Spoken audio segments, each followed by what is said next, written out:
tanggal 30 Mei 2025. Hanya 5 hari jelang laga krusial melawan China, tapi suasana di Bali. Bukan latihan fisik keras, bukan pemanasan taktik, bukan pula gladi resik strategi, yang terjadi adalah pesta. Ya, pesta. Satu hotel mewah di Bali berubah jadi tempat perayaan ulang tahun ke-55 Ketua Umum PSSI, Pak Erick Thohir. Dan semua pemain timnas diundang.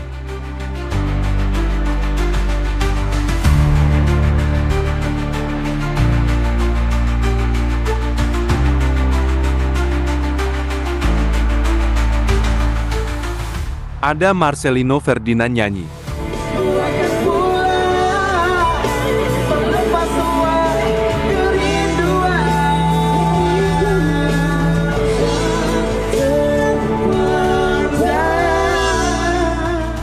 Miss Helgers joget. Serius.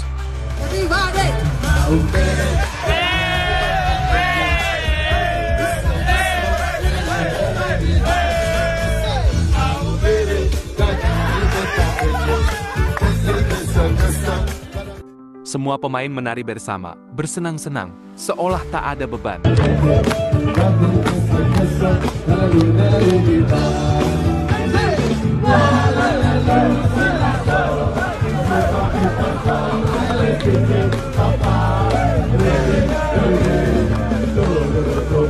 Pelatih timnas? Jangan salah. Trio Belanda, Kluivert, Pastoor, dan Lanzaat juga hadir. Makan malam. Sambutan hangat, senyum lebar. Pokoknya vibes 100% damai. Bahkan Patrick Kluivert janji sama Pak Erick, ia akan memberikan hadiah ulang tahun 3 poin untuk Pak Erick Thohir. Yang mana itu artinya kemenangan atas timnas China. Pak Erick, happy birthday to you. The staff and the players. Our gift to you will be the 3 points against China. Jangan-jangan ini strategi baru Kluivert lawan China? Gak usah latihan, jogetin aja.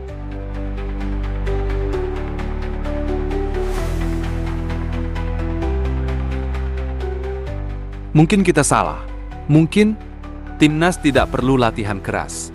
Mungkin strategi kita adalah menaklukkan China dengan tarian. Serius bayangin, tim lawan buka Instagram, terus ngelihat video ini. Pasti mikir, wah, ini lawan santuy banget. Mungkin bisa kita kalahin. Padahal mereka nggak tahu apa yang sedang disiapkan. Oke, cukup bercandanya. Sebenarnya ini cuma hiburan. Timnas Indonesia tetap latihan. Tetap serius. Pesta ini cuma jeda, recharge, supaya pemain nggak stres, nggak burnout. Kita butuh pemain yang bahagia supaya bisa kasih performa maksimal. Dan ini dibuktikan lewat atmosfer kekompakan. Semua pemain hadir, semua pelatih hadir, satu visi, menang.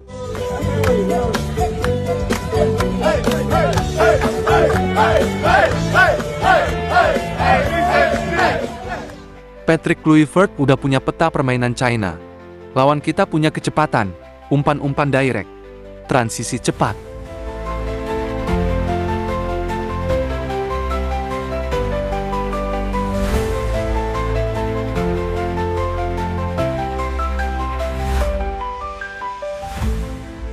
Kluivert siap mainkan skema yang menekan dari awal.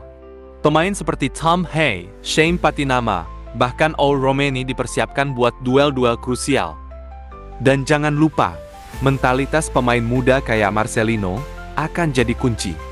Mereka udah ngebuktikan, bukan cuma bisa joget, tapi juga bisa garang di lapangan.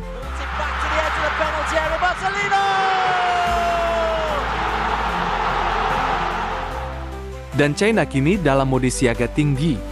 Mereka tidak main-main. Ini bukan sekadar laga tandang. Ini adalah pertarungan hidup mati.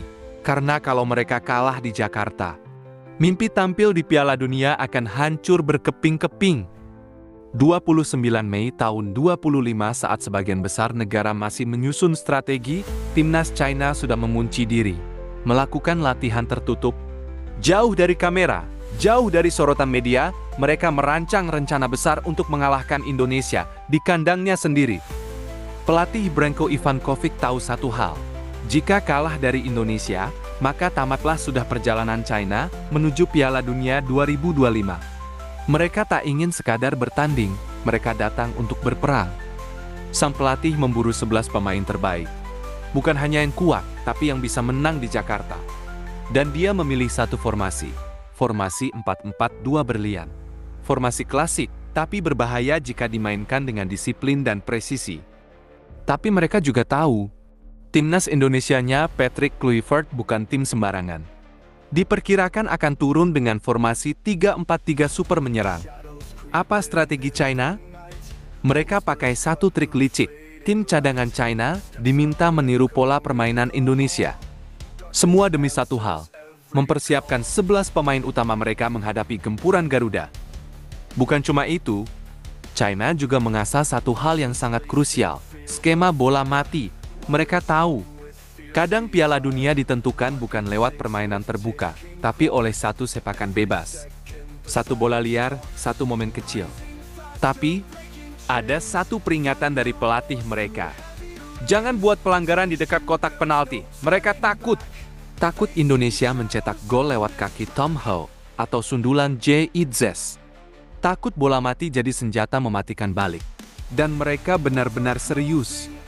China kini datang ke Jakarta, bukan hanya dengan skuad penuh, tapi dengan misi membungkam ribuan supporter Indonesia. Dengan taktik rahasia, dengan rencana militeristik dalam sepak bola. Namun mereka lupa satu hal. Ini adalah Stadion Gelora Bung Karno. Ini adalah Indonesia yang baru dengan generasi emas. Ini adalah rumah para pejuang yang tak pernah gentar. China boleh berlatih sejak 29 Mei. Mereka boleh simulasikan gaya main Indonesia.